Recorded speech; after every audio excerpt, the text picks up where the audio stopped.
Jadi kalau ditanya mana HP 6 jutaan yang paling worth it saat ini, lewat pengetesan kita, kandidat paling kuat ya sesuai dengan request kalian di video Vivo V60 dan polling YouTube community. Di video ini kita aduin 3 HP yang lagi panas di harga 6 jutaan, yaitu Vivo V60, Oppo Reno 14 5G, dan Samsung S24 FE. Kita cari tahu nih mana rajanya lewat compare performa, hasil kamera, layar, sampai user interface.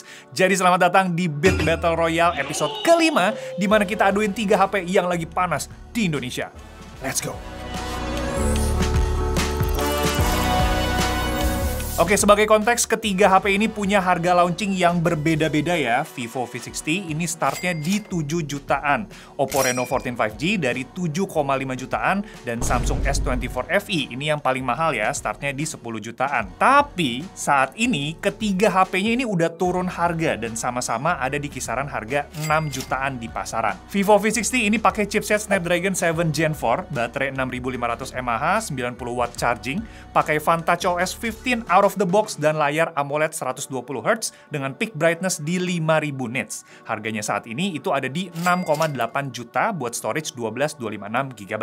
Oppo Reno 14 5G pakai chipset Dimensity 8350, baterai 6000 mAh dengan 80 watt charging, pakai Color OS 15 out of the box, dan layar AMOLED 120Hz dengan peak brightness 1200 nits. Harganya ini di 6,6 juta buat storage 12256GB. Dan terakhir, ini Samsung Galaxy S24 FE pakai chipset Exynos 2400i, baterainya 4700 mAh dengan 25 watt charging. Udah kita update juga ke One UI 7 terbaru, layar Dynamic AMOLED 2X 120Hz dengan peak brightness di 1900 nits. Harga saat ini buat storage 8256GB itu di 6,7 juta. Tapi yang kita pakai saat ini yang versi 8128GB. Gue juga udah taruh link ketiga HP-nya di kolom deskripsi, jadi buat yang penasaran sama HP-nya bisa langsung check-in aja di sana, dan jangan lupa juga buat subscribe kalau kalian belum, biar nggak ketinggalan konten-konten seru soal gadget dan teknologi di Indonesia. Oke, kita langsung ke bagian yang paling bikin penasaran dari ketiga HP-nya, yaitu performa. Oke, sebagai pembanding performa ketiga HP-nya, kita pakai alat ukur atau benchmark Antutu 10, di mana Samsung itu dapat skor yang paling gede di 1,5 juta, dan disusul sama Oppo di 1,3 juta, sedangkan Vivo ini kami dapat di 1 jutaan. Kita uji skor performa CPU-nya juga pakai Geekbench, di mana multi-core Samsung ini ternyata jauh lebih ngebut secara skor ketimbang 2 HP lainnya. Nembusnya ini sampai 6.000-an poin nih, sedangkan Oppo dan Vivo ini masih kejar-kejaran di 3.000-an poin. Walau gitu, memang dari segi kestabilan performa, Vivo nih yang paling konsisten dengan 86% stability. Sedangkan Samsung sedikit demi sedikit dia bisa nurunin performanya gitu ya, karena suhunya yang memanas, dan Oppo sendiri ini bisa tiba-tiba ngedrop gitu performance-nya pas HP terlalu panas.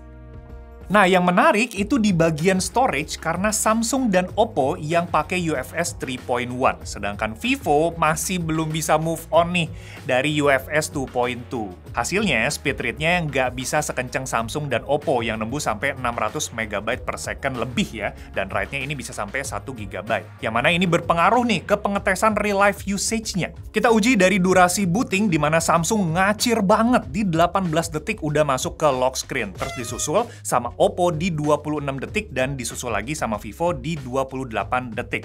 Lanjut, langsung kita adu speed test aja, buka aplikasi harian dari kamera dan Maps, di mana ketiganya sama-sama kenceng ya, tapi pas buka Instagram, ternyata Oppo bisa masuk duluan, dan load kontennya juga duluan.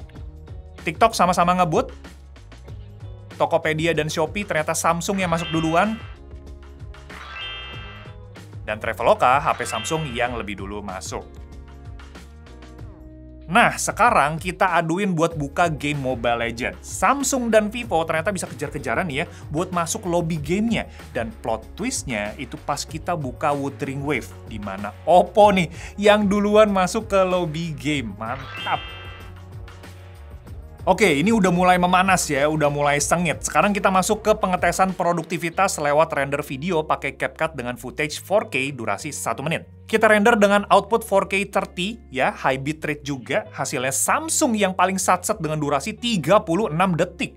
Disusulnya sama Oppo gitu ya, di 49 detik, dan Vivo ini ternyata dia ngos-ngosan sendiri guys. Di belakang ya, durasi rendernya ini 1 menit 49 detik. Terakhir kita geber gaming ya, lewat game Mobile Legends, Vivo ternyata mentok di settingan frame rate super atau 90 fps. Sedangkan Samsung dan Oppo ini sama-sama bisa kita pentokin ke Ultra atau 120 fps. Kemungkinan memang karena optimalisasi gamenya aja ya yang belum maksimal di Snapdragon 7 Gen 4. Chipset baru juga nih, jadi buat yang lagi pakai Vivo V60 dan mungkin settingan Ultranya udah kebuka gitu ya, itu boleh banget buat berkabar di kolom komentar. Nah, tapi soal keseluruhan experience mainnya sendiri, ini sama-sama smooth ya, nggak ada drop FPS sama sekali. Lanjut ke game mobile yang berat yaitu Wuthering Waves, di mana Samsung yang kasih gameplay paling mulus dengan frame rate rata-rata di 55 fps. Walau gitu, memang ini HP panas ya, bisa nembus sampai 42 derajat yang berasa banget di telapak tangan, terutama pas kita kena frame HP-nya gitu ya, yang aluminium. Waduh, itu cepet keringetan guys. Di sisi lain, Oppo kasih performance dan suhu yang paling seimbang, tetap smooth gitu ya, dengan rata-rata frame rate 52 fps, dan adem juga temperaturnya, mentoknya itu di 36 derajat Celcius. Vivo sendiri, ini rata-rata frame rate-nya ada di 47 fps, dan temperatur juga hangat ya, di 39 derajat Celcius. Oke, rasanya game mobile ini belum cukup ya buat ngegeber performa ketiga HP-nya. Masih ada nafas nih, jadi kita lanjut aja ke emulator PS2. Kita pakai emulator Aether SX2 dengan game Chaos Legend di render resolution 1x sampai 4x native. Dan settingan GPU rendernya ini juga kita oper semua ya ke Vulkan. Vivo ini bisa handle gamenya dari 1 sampai 3x native resolution, walaupun memang ada frame rate drop ke 20-an fps, terutama pas lagi summon monster tuh. Oppo ini berasa lebih smooth ya pas kita main di 1 sampai 3x native. Tapi lagi-lagi memang masih ada frame rate drop sampai ke 20-an fps, terutama pas lagi summon atau animasi berat. Nah, beda cerita nih pas kita main pakai HP Samsung, karena di 1 sampai 4x native pun itu masih playable loh. Frame rate dropnya ini tetap berasa, tapi cuma sekilas aja di 30-an fps. Jadi dari segi performa, lewat pengetesan kita, Samsung yang paling ngebut. Chipset Exynos 2400i-nya ini beneran ngebut ya, dan optimal juga buat penggunaan harian ataupun berat. Dari testing benchmark, speed test, rendering video, sampai gaming dilibas abis sama Samsung ya. Walau nggak bisa dipungkiri, Exynos ini panas pak, dan berpengaruh ke konsumsi baterai juga. Oppo ini punya performance yang menarik ya, mepet-mepet ke Samsung, dan bisa ngejaga suhunya tetap adem. Sedangkan Vivo punya konsistensi performa yang paling stabil, di 86%. Walaupun performanya nggak sekencang Oppo dan Samsung. Buat daily, ini tetap aman kok. Nah, tadi gue sempat nyebut soal konsumsi baterai Samsung yang boros pas main game. Karena pertama, itu memang kapasitas baterainya yang paling kecil, dan kedua, daya yang dipakai ini juga paling banyak. Mobile Legends sendiri ini habis sampai 4% dan Wuthering Waves di 7% pas kita mainin 10 menit tuh. Sedangkan Vivo dan Oppo punya konsumsi daya yang serupa pas kita tes game Mole itu di 3% habisnya, dan Wuthering Waves itu di 5% aja. Dan buat durasi chargingnya sendiri ternyata Oppo yang paling ngebut ya di 51 menit. Baru Vivo di 1 jam 1 menit. Sedangkan Samsung itu butuh waktu 1 jam 21 menit buat ngecas dari 0 sampai 100%. Oke, selain performa, hal kedua yang bikin gua penasaran yaitu soal kameranya ya. Karena di sini cuma Vivo yang co-engineer dengan brand kamera yaitu Zeiss. Sedangkan Oppo dan Samsung ini enggak. Ketiganya memang punya setup lensa yang sama-sama lengkap ya dengan telefoto zoom, tapi Oppo nih yang paling jauh focal length-nya di 80 mm atau 3,5 kali zoom tuh. Buat menggambarkan perbedaan hasil foto dan videonya, kita cek langsung hasilnya yuk. Motret pakai kamera utama, Oppo bisa dapetin tone warna yang paling natural nih, nyerupain kondisi aslinya. Vivo sekilas mirip-mirip kayak Oppo, tapi kalau diperhatiin white balance-nya memang sedikit warm gitu ya. Samsung entah kenapa kasih hasil yang paling rendah exposure-nya dan terlalu warm sih. Beda cerita kalau ketemu low light nih. Nah, di sini Samsung yang ngambil suasana malam paling natural. Entah kenapa Oppo jadi agak rendah gitu ya exposure-nya, dan Vivo malah ngeboost banget nih. Nah, kalau kita oper ke lensa telefoto optikalnya yang diandelin buat potret subjek di kondisi outdoor, Oppo ternyata bisa hasilin foto yang paling oke dengan potongan bokeh paling rapi, skin tone juga natural, dan detailnya ini tajam loh. Samsung dapat skin tone yang serupa, tapi potongannya memang kurang rapi ya, sedangkan Vivo di sini over sharpen nih, dan warna wajah jadi agak kekuningan. Buat motret objek jarak jauh, ketiga HP-nya sama-sama dapetin hasil yang tajam ya, dan kita tarik lagi nih sampai 10x digital zoom, ternyata Vivo ini bisa bersaing sama Oppo nih. Buat motret ruangan atau arsitektur, kita pakai ultra wide yang mana Samsung punya luas tangkapan paling lebar di 13 mm. Sedangkan Vivo dan Oppo ini sama-sama kasih detail yang cakep di ultra wide-nya. Terakhir itu di bagian selfie, Vivo dan Oppo sama-sama punya luas tangkapan yang lebar, walaupun Oppo sedikit pucet ya. Tapi pas di kondisi low light, memang Oppo bisa kasih hasil yang paling natural nih. Memang kondisinya segelap ini guys. Oke, ini adalah contoh perekaman video pakai ketiga HP-nya. Dan di sini gue pakai resolusi 4K 30. Kenapa? Karena Vivo mentoknya di 30 fps. Kalau Oppo dan Samsung ini sama-sama bisa di 60. Tapi ya kita coba di resolusi dan frame rate ini sambil jalan outdoor. Dan ini kelihatan banget di bagian belakang ya, HDR Dynamic Range Samsung. Ini yang paling mantep gitu ya. Tapi memang sudut tangkapannya itu nggak seluas Vivo yang paling lebar nih. Sekarang kita lihat buat kamera belakangnya yuk. Oke, ini adalah perekaman buat kamera belakangnya. Kita pakai di lensa wide atau main kamera ya. Dan resolusinya sama 4K, frame rate 30 fps di ketiga HP-nya. Tapi di sini memang Vivo itu harus dinyalahin standar stabilization-nya. Kalau nggak dia tuh getar banget gitu ya. Sedangkan Oppo dan Samsung ini sama-sama udah stabil dari sananya tanpa kita pencet stabilisasinya dulu. Nah ini kita cek juga buat pergantian lensa ya. Karena di sini cuma Samsung yang bisa dioper ke ultra wide di resolusi ini. Sedangkan sisanya itu nggak bisa. Kalau Vivo itu bener-bener nggak bisa diganti lensanya ya. Jadi 1 kali sampai 2,9 kali nih gue zoom-zoomin. Kalau di Oppo itu ternyata dia bisa dioper ke telenya di 3,5 kali. Tuh ya, ada perubahan lensa di situ. Dan Samsung sendiri ini bisa dari ultra wide 1 kali sampai ke telenya. Tapi gimana menurut kalian soal kualitas video dari ketiga HP-nya? Tulis di komen. Oke, lanjut ke bagian layarnya yang mana Vivo ini paling lebar di 6,77 inci dengan keempat sisinya yang curve gitu. Dan Oppo ini yang paling compact ya di 6,59 inci. Sedangkan Samsung dia pakai ukuran 6,7 inci tapi dengan bezel dagunya ini yang agak tebel ya, nggak simetris. Ketiga HP-nya sama-sama cerah ya, pakai panel AMOLED dan smooth juga pas kita pakai buat scrolling dengan 120 Hz refresh rate. Walau gitu, pas kita compare sampingan, white balance Samsung ternyata agak oranye gitu ya. Vivo dan Oppo sendiri ini sekilas mirip ya, tapi kalau diperhatiin lebih deket ya, warna Vivo sedikit dibus nih, dan Oppo lebih pekat hitamnya. Ketiga HP-nya ini HDR kompatibel di YouTube ataupun Netflix, tapi pas nonton animasi di Netflix, ternyata Oppo mentok di HDR aja. Sedangkan Vivo dan Samsung ini muncul HDR10 Plus-nya. Penyebabnya ini dari kodek HEVC yang nggak supported di Oppo. Tingkat brightness ketiga HP-nya juga ini berbeda ya pas kita bawa ke lokasi outdoor. Samsung ini yang paling cerah layarnya.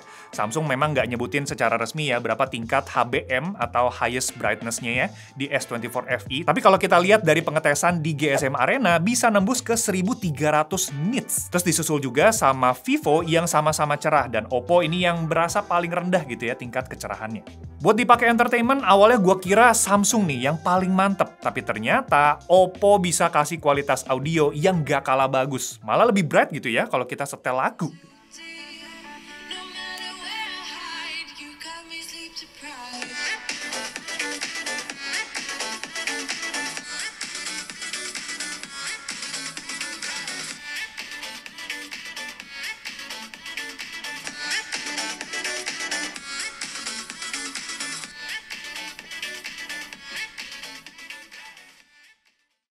Jadi buat entertainment yang ngandelin layar sama speaker, gue pribadi condong ke Oppo ya. Ukuran layarnya compact, pas juga buat nonton gitu ya, karena cerah gitu warna layarnya. Dan speakernya ini juga mantep. Sayang aja memang tingkat brightness-nya yang nggak seterang Vivo dan Samsung. Ngebahas soal ukuran layar yang berbeda di tiap HP-nya, sama halnya juga buat ukuran bodi si HP-nya nih. Oppo yang paling compact dan ringan juga ketimbang dua HP lainnya. Bobotnya ini di 180-an gram. Sedangkan Vivo dengan sisi rounded-nya dan Samsung yang frame-nya menyiku itu bisa nembus ke 200 gram lebih. Jadi buat pakai harian memang lebih nyaman genggam HP-nya Oppo nih. Walau gitu, dari segi desain gue sendiri terpikat ya sama Vivo. V-Series ini memang paling cakep nih tongkrongannya.